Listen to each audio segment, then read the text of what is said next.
오늘 새벽 우리에게 주신 하나님의 말씀은 시편 23편입니다. 구약성경 818면입니다. 다윗의 시.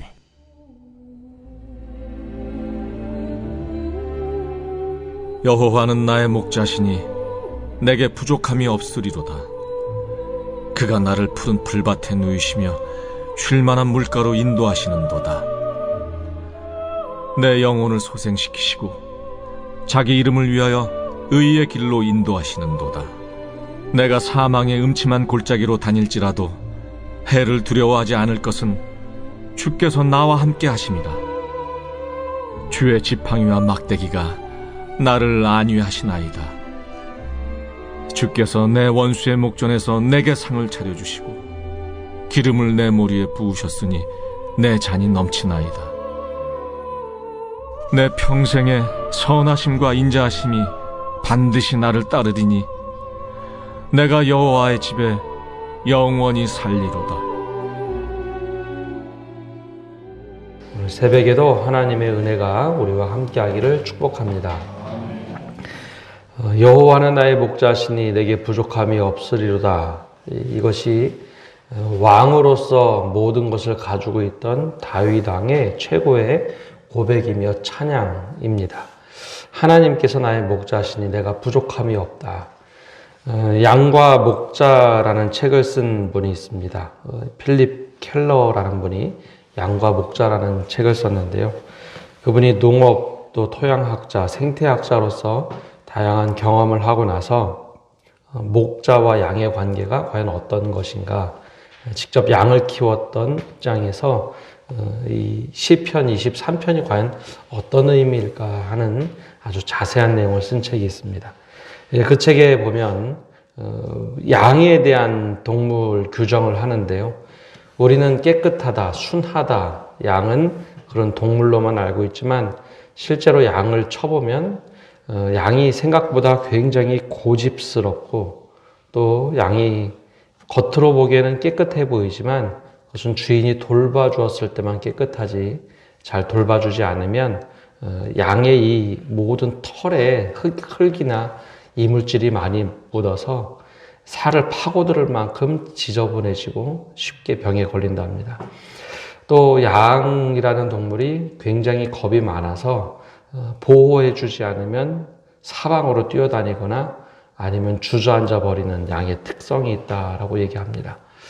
그래서 이 양과 목자라는 책에서는 양은 돌봄 없으면 쉽게 죽어버리는 존재다. 그래서 아마 다윗이 어려서 목동으로 지내며 양을 쳐봤을 때 목자 관점이 아니라 양의 관점에서 반드시 목자가 필요한 존재, 그렇게 떠올려 봤을 것이다 라고 이 책에 아주 자세하게 기록을 해놨습니다. 저희 또 이 시편 23편은 신방을 갔을 때 종종 묵상을 할 수 있도록 잘 말씀드리던, 자주 말씀드리고 권하는 말씀 중에 하나입니다.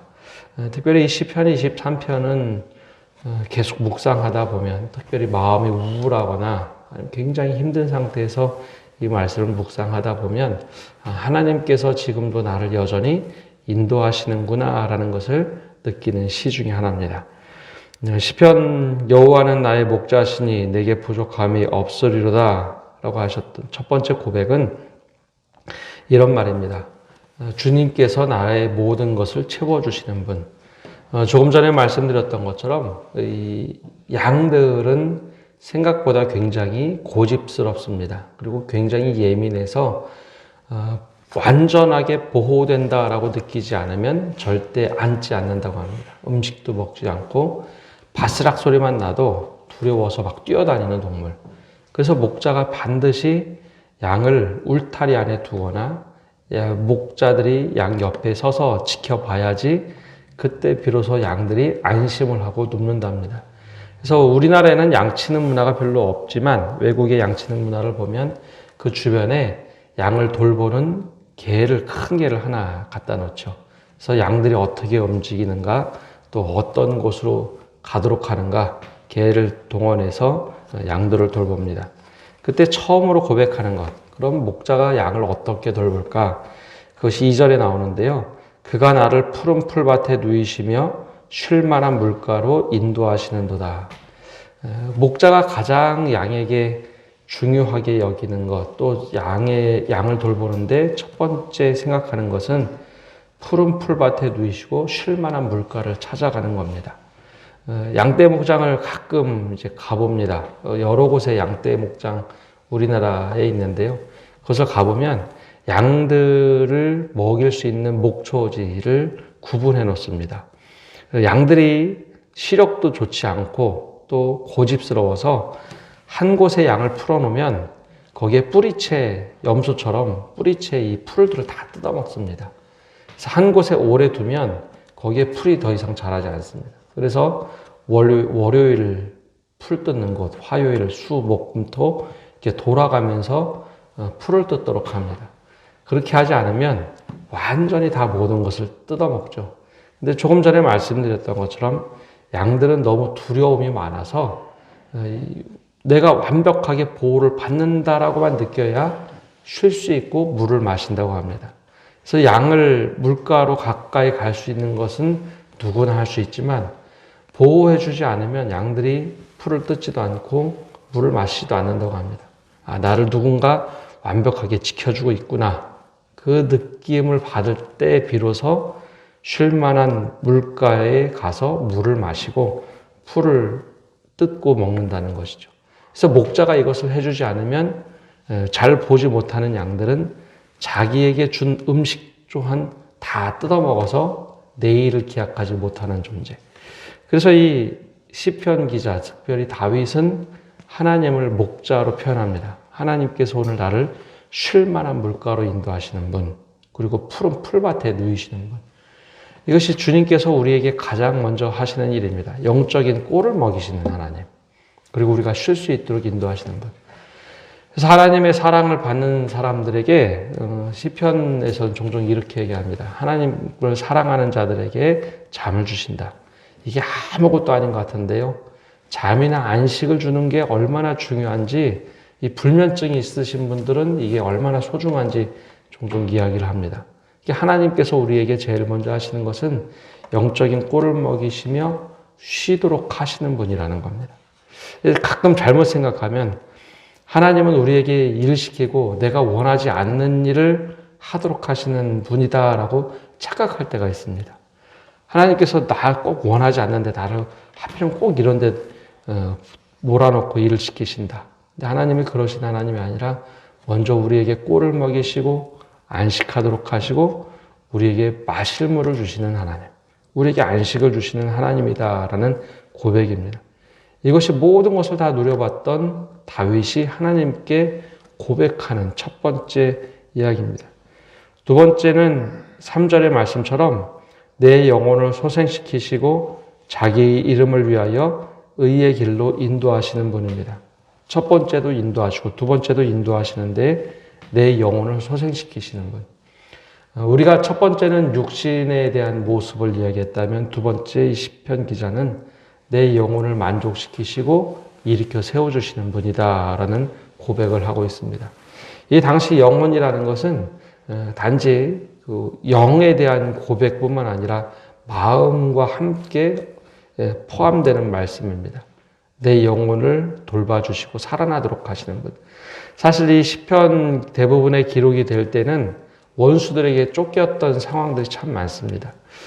누군가 나를 위협하고 공격하고 해서 너무나 위축된 상황, 내 정신이 너무 흔들릴 만한 그런 상황이 있을 때 하나님께서 내 영혼을 소생시키신다, 다시 살림을 주신다라고 고백을 합니다. 그리고 우리를 어떻게 인도하시는가? 하나님의 길로 인도하시는데 하나님의 의의 길로, 이것은 윤리적으로 바르게 한다라는 의미도 있겠지만 하나님과 바른 관계를 맺은 사람으로 인도하신다라는 겁니다.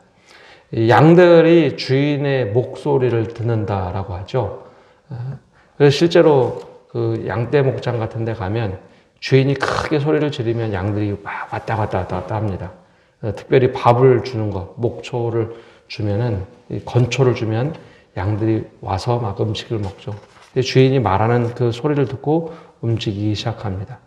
바로 하나님께서 우리에게 영혼을 소생시키실 때 하나님의 음성을 듣고 우리가 영혼을 소생하고 또 하나님의 말씀을 듣고 의의 길로 갈 수 있도록 인도하시는 분입니다.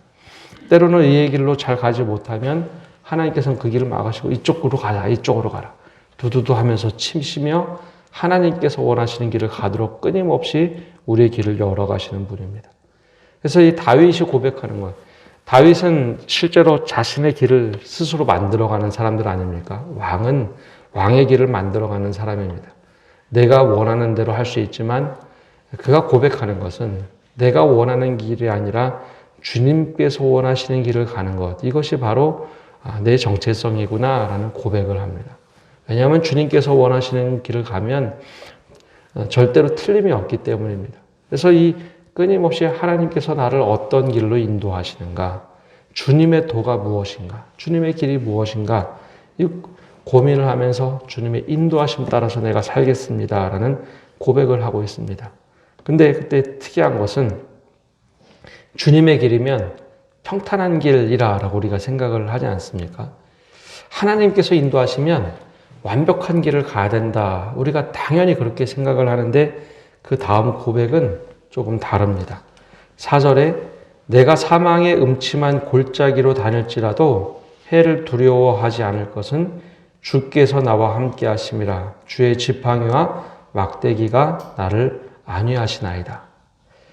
의의 길을 가면 아무런 어려움이 없고 두려움이 없는 곳, 평탄한 곳, 목초지만 다닐 것 같은데 그러한 길만 있는 것은 아니고 때로는 더 나은 초장을 위해서 또 더 나은 물가를 위해서 하나님과 함께 동행하는 길 가운데는 사망의 음침한 골짜기도 있더라는 것이죠. 근데 이 표현이 중요합니다. 사망의 음침한 골짜기에 갇혀서 아무것도 못하는 것이 아니라 그곳을 다닐지라도 내가 두렵지 않고 해를 당하지 않는 것은 주께서 나와 함께 하신다는 겁니다. 이것이 다윗의 고백입니다. 주님께서 함께 하시면 모든 길이 다 평탄해지고 평탄대로 달리고 아무 어려움이 없는 것, 우리는 그것을 기대하지만 시편의 모든 대부분의 시편도 그렇고 성경에 나오는 대부분의 말씀을 보면 그런 것보다는 사망의 음침한 길을 다닐지라도 하나님께서 함께 하시니까 두려움이 없다는 겁니다. 그곳에서 내가 낭떠러지에 떨어질 수도 있고 주저앉을 수도 있지만 그때마다 주님의 지팡이와 막대기가 나를 보호하신다는 겁니다. 이것이 바로 이 진짜 신앙 고백입니다. 그래서 종종 우리가 불시험을 당한다라고 하는데 불시험은 우리로 하여금 더 믿음이 견고해지고 단련해지도록 만드는 것입니다. 즉 사망의 음침한 골짜기로 다녀도 주님께서 함께 하시면 거기 거뜬하게 헤쳐나갈 수 있습니다. 그곳에서 무서워하고 두려워하고 피하는 것이 아니라 그곳을 주님과 함께하니 내가 그곳을 이길 수 있다라는 고백, 이것이 진짜 좋은 믿음입니다. 실제로 어려움이 오면 믿음이 흔들리는 사람이 너무 많습니다. 사망의 음침한 골짜기, 이거 어떻게 주저하고 내 길을 거기서 막 가려고 하고 벗어나려고 하는 것이 아니라 주님께서 이 길을 함께 하시니 내가 두렵지 않고 걱정하지 않겠습니다. 이곳 주님께서 인도하시니 의의 길로 인도하시니 내가 그 길을 잘 가겠습니다. 그러고 보면 출애굽기 역사도 그렇습니다. 출애굽의 역사도 이스라엘 백성들은 오해를 많이 했죠. 하나님께서 젖과 꿀이 흐르는 땅으로 가도록 하기 위한 여정 속에 거쳐야 할 광야에 대한 이해가 부족했습니다. 왜 하나님이 여기 보내셔서 발이 부르트도록 만드시고 먹을 것이 없고 뜨거운 햇빛 때문에 입버릇이 없어서 맨날 불평불만 했는데 사실은 그곳에서 발이 부르트지 않도록 하나님께서 신을 것을 줬고 햇빛에 상하지 않도록 입을 옷을 줬고 그리고 사막에 강을 만드시고 그리고 길을 만드시고 그리고 먹을 것 주시고 고기 필요하다면 고기 주시고 전쟁에서 위험하다 우리 왜 이 길로 보내셨는가 막 울고불고 하면 전쟁에서 승리하도록 하신 하나님. 그래서 가면 갈수록 점점점 단련되어서 사실 젖과 꿀이 흐르는 가나안 땅에 들어갔을 때는 그 당시에 가장 철옹성과 같이 보였던 여리고성을 무찌르며 들어가게 됩니다. 아무것도 한 것 없고 그냥 주위 7바퀴 매일 한 바퀴씩 돌고 마지막 날에 7바퀴 돈 것이 단데 하나님께서 이기도록 하시죠. 사망의 음침한 골짜기로 다닐지라도 해를 두려워하지 않을 것은 주께서 함께 하신다. 이것이 주님께서 나를 보호하시는 방법이고 어려움을 딛고 이기도록 하시는 방법입니다. 그래서 주님께서 원하시는 길을 가겠습니다 라고 고백하는 것이 이 다윗의 고백입니다. 그리고 또 다음에 고백하는 것, 주께서 내 원수의 목전에서 내게 상을 차려주시고 기름을 내 머리에 부으셨으니 내 잔이 넘치나이다. 그 모든 것을 다 사망이 음침한 골짜기를 헤쳐나왔다는 것은 사실 원수가 옆에 있었던 것, 원수가 쫓아오는 상황이었습니다. 근데 그것을 다 끝나고 나서 하나님께서 나를 들어서 올리시는데 원수들이 다 바라보는 그 앞에서 내게 상을 차려주시고 상을 베푸시고 기름으로 내 머리에 바르시는 분. 야, 잘했다. 칭찬하시는 하나님. 그래서 이 고백하지 않습니까? 내 잔이 넘치나이다. 이 1절에서 고백입니다. 여호와는 내게 목자가 되시니 내게 부족함이 없다. 내 거 모든 거 다 챙겨주시는 하나님. 그러니 내게 부족함이 없다.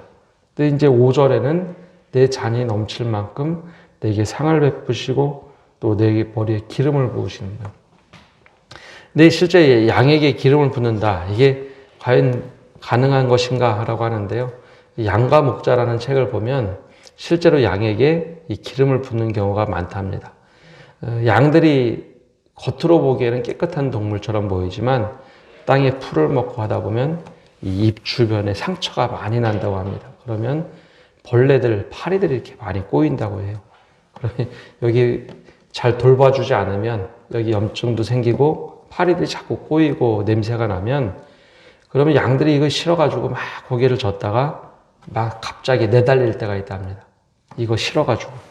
여러분 종종 양들이 낭떠러에서 떨어지기도 하고 이상한 데로 달려간다고 하죠. 그래서 목자들이 양에게 종종 이 코에 좋은 기름을 발라서 보호해 주도록 한다고 합니다.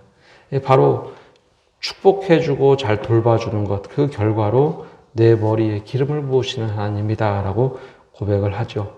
이 실제로 그냥 나온 얘기가 아니라 목자들이 양들에게 하는 모습을 그대로 적어놨습니다. 목자로서 살았던, 목동으로 살았던 다윗이 내가 그렇게 했던 것처럼 양을 돌보시는 분. 그래서 원수의 목전에서 상을 차려주시고 기름으로 내 머리에 부으시고 내 잔이 넘치도록 축복해 주시는 분. 그래서 하나님께서는 우리에게 복을 내리시기를 원하시는 분입니다.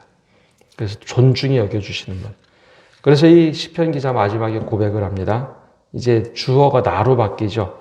내 평생의 선하심과 인자하심이 반드시 나를 따르리니 내가 여호와의 집에 영원히 살리로다. 성전에 영원히 거하겠다라는 것은 사실 제사장들이 하는 고백이죠. 여기서 이 여호와의 집에 영원히 산다라고 하는 것은 주님 은혜 가운데 내가 늘 거하며 살겠습니다 라는 고백입니다. 선하심과 인자하심이 반드시 나를 따른다. 주님께 주님이 원하시는 선한 길로 가고 의의 길로 다니고 주님께서 늘 돌보신다라고 고백을 할 때 나에게 따라오는 것이 있습니다. 바로 선하심과 인자하심이 내 삶에 늘 차고 넘친다라는 것이죠.